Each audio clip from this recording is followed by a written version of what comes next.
बे गण्या, कितीत होतास बे तू? मी 12वीत होतो बाबाजी. 12वीत? उद्या निकाल आला बे तुमचा.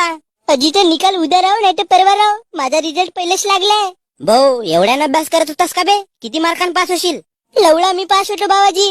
अभ्यास पाहिला तर पुरा झाटभराचा, आणि झाटभरा अभ्यासात मी का पास होईन का जी?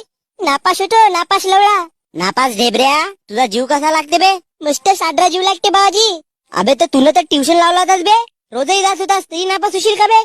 अजी तर ट्युशन कायले भोकायला लावलं होतं. कारण ते मस्त भुऱ्या भुऱ्या पुरी येत होत्या.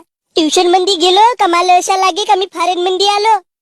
गोरी चमडी गांड उघडी. सप्पा समजते बे माल गण्या. शिकाच्या नावान लवड्यावा निसत्या पोरी पावायला जात्या. इकडं माय बाप तुम्हाला काम करून शिकवतेत आणि तुम्ही तिकडे जाऊन निसते शेट उघडत्या.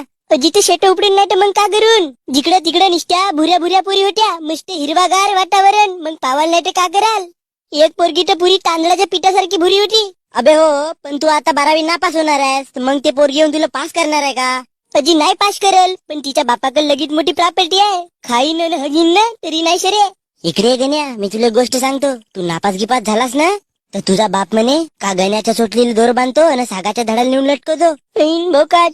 अबे लोक नापास झाले तर फाशी लागते आणि तू सला इकडे चिल मारतायस बे. पा बे, माझ्या चोटला नाही आपण नापास झालून पण आपण तसे काय दंडे नाही करायचे. कारण की तुम्ही जिवंत आहात, भविष्यात काही करू शकता. पेपर काय भोकाट, उद्या नाही तर परवा पास होणी.